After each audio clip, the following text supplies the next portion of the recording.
Well, hi everyone.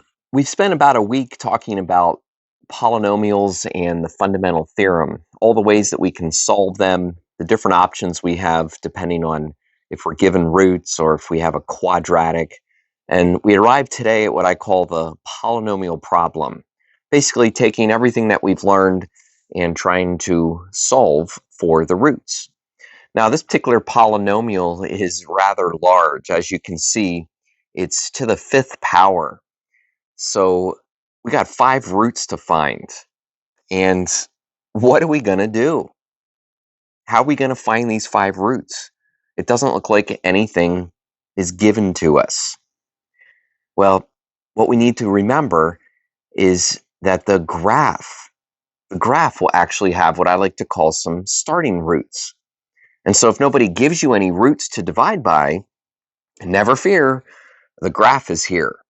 You just need to graph it on Desmos. Now, I encourage you to get out Desmos because, of course, the graph that I show you has been somewhat doctored so that it looks nice. But when you type it into Desmos, you'll see that, yeah, it looks a little different. So why don't you get out Desmos, graph 2x to the fifth minus 13x to the fourth plus 3x to the third plus 75x squared minus 65x minus 50.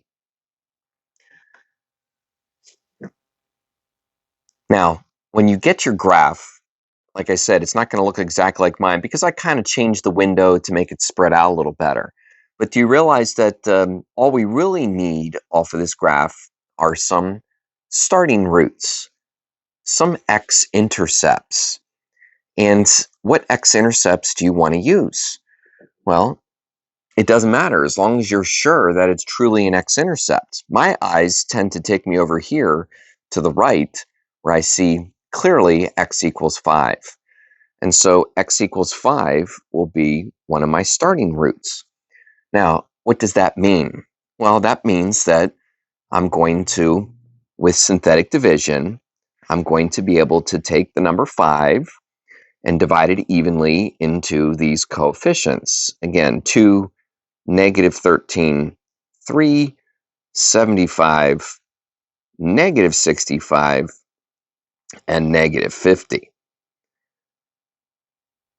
And the process begins as we depress the polynomial. Now remember, you bring down the 2, and then you multiply and add. And of course, when I multiply, I get 10, but when I add, I get negative 3. And we'll multiply again and add. Well, don't let me have all the fun. You guys can go ahead and do this.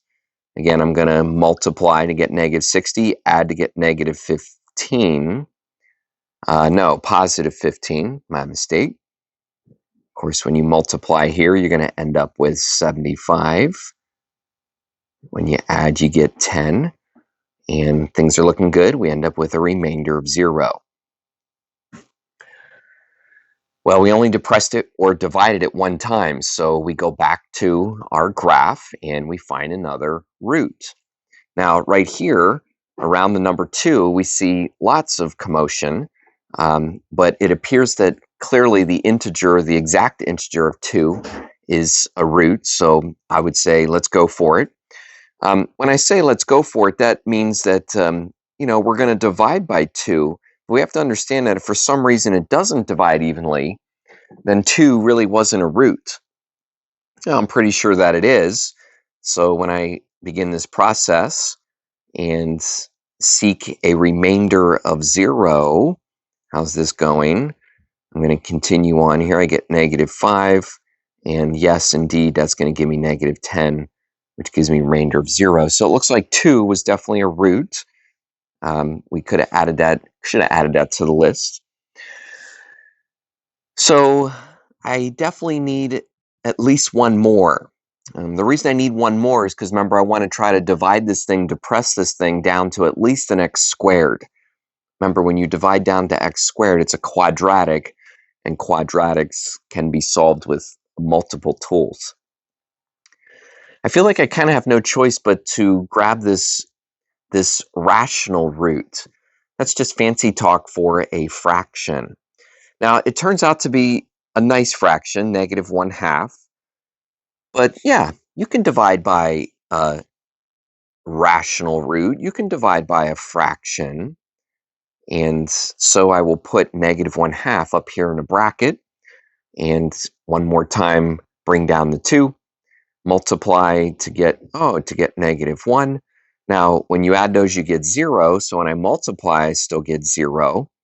Bring down negative 10. And lo and behold, I end up with a remainder of 0. So that is good. Now, it's also good that I was able to divide 3 times and end up with a depressed polynomial of the degree x squared, namely 2x squared minus 10. Now that polynomial, that depressed polynomial, as we always try to do, we're trying to solve it for the roots. And remember, you could maybe factor it, you could maybe use the quadratic formula, but again, for this problem, it looks like that because of the types of numbers I have, I can just use some basic algebra. Add 10 and divide by 2. So that leaves me with x squared equaling 5. And I can just take the square root of both sides.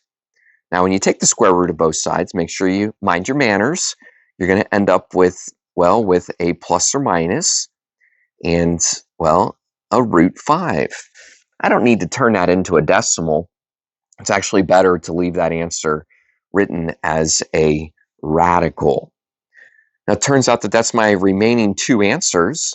And just by the way, my remaining 2 answers end up being the other root that was shown right here. This one would be root 5. And the one right here ends up being negative root 5, which is good because I'm supposed to end up with 5 answers. And in fact, I do. So now remember, when you write your final answers, which is usually the goal here, you're going to include every single one that we had. What was it? We started with, I believe, with 5, right? We started with 5, and then we used 2. We used negative 1/2, and then we're going to add our last 2 roots here of plus or minus root 5. And that is the polynomial problem. So don't forget, Desmos and graphing your equation is another way that you can basically get the problem started.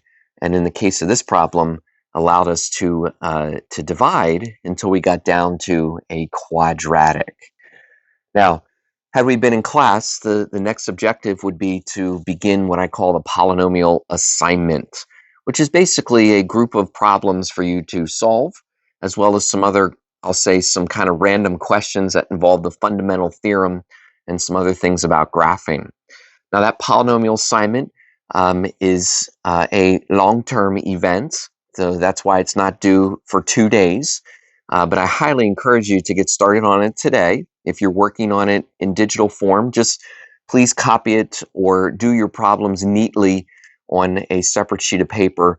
And if I might ask that you try to format and kind of like lay out the problems to be the same way that they're laid out on the paper or the digital paper. Honestly, it makes it a little easier for me to grade it and to find your answers. All right, we'll see you next time.